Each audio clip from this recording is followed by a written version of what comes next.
Another hand goes up. Ah, who's my new student over here? Sir, my name's Mohammed. Mohammed, you one of them Muslims?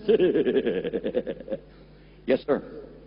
Well, why don't you speak some wisdom to us here today, my fine Muslim friend? You have something to say?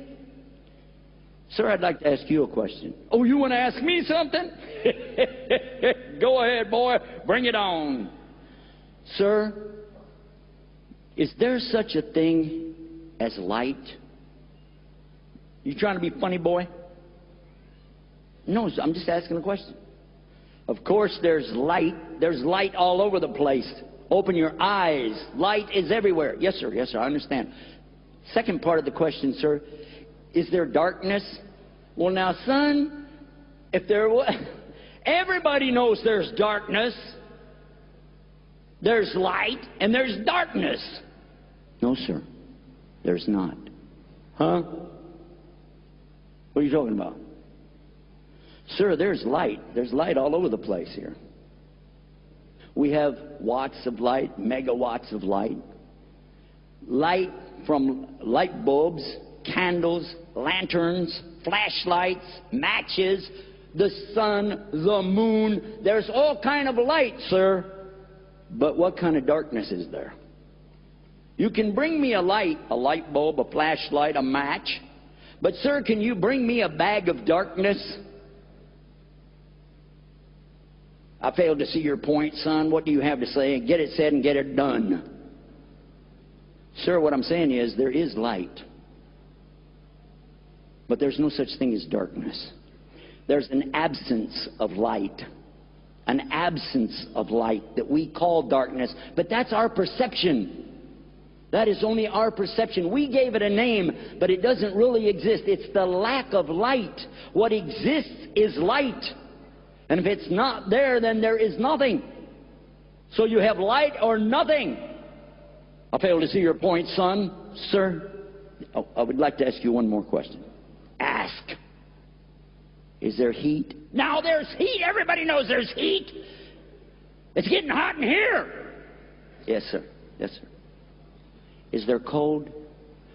Son, you are pushing yourself. I don't know how you got signed up in my class.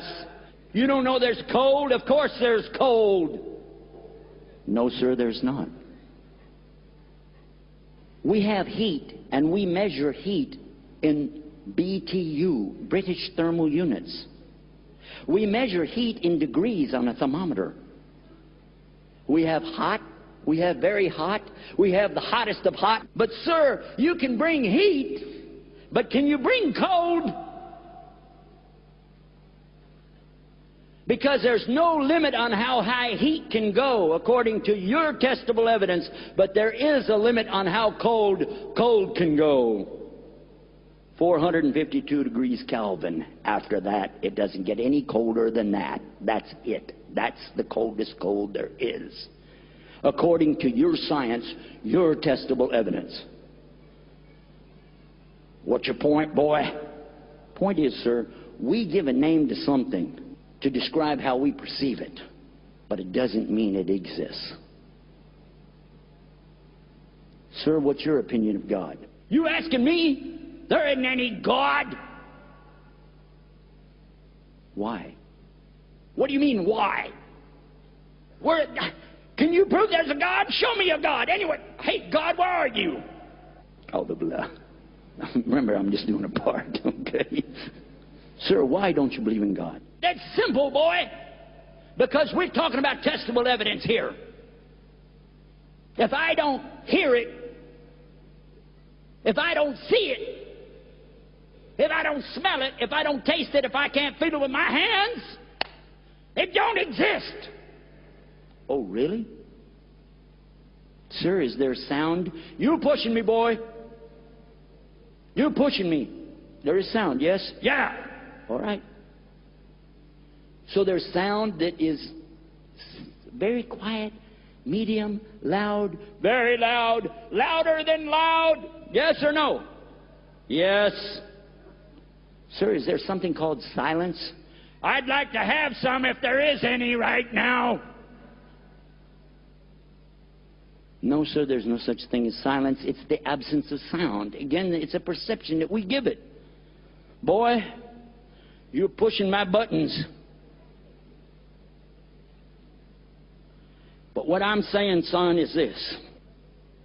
There ain't no God, because I don't see no God, I don't hear no God, I can't smell him, can't taste him, can't feel him, and I can't even imagine a God, therefore there is no God. Really, sir? You earlier mentioned something to us about God being good. But isn't good something that we give a perception to, too? And, sir, isn't it true that every human being is born is going to die sooner or later? So, how do you know what's the best way for you to live or die? What would be your evidence for that? What would be your evidence for where you came from? And when you look to the stars, when you look to the constellations, when you look to the planets, and you look at how they're designed, and they're all in a pattern. Are they in a pattern? Yeah. Where did the pattern come from? No answer. Sir, aren't there spheres, round things, going around? And the other spheres, round things going around them, sir? Isn't that what's happening out there? So what? Is it true? Yes. And those are in patterns. And they're all working together, moving in the universe. Like a big, huge something moving, turning. Who designed that? It's not a design. What? You're going back to the glass that you drop on the ground. You're going back to this idea. If you drop it on the ground, it breaks into a lot of pieces. Yes or no? I don't see your point.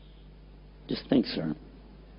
Because isn't it also, according to your science, something called molecules?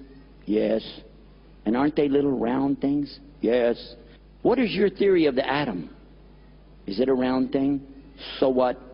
And doesn't it have little round things going around it too? Huh? Something you call the proton, neutron, electron.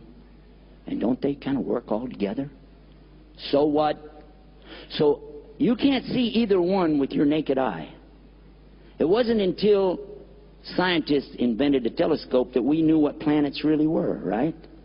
And it wasn't until the study of the planet itself by looking at other constellations and planets we began to realize that our planet was also kind of moving around, something to do with that.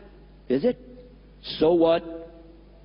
And sir, it wasn't until somebody invented the microscope that we could see anything like molecules and come up with the theory of the atoms. Is that true or false? So what? But all of this is organized. All of this is having patterns. And you said yourself that testable evidence. So we have very good evidence of some kind of organization. Who organized it? Who put it in this pattern that you see?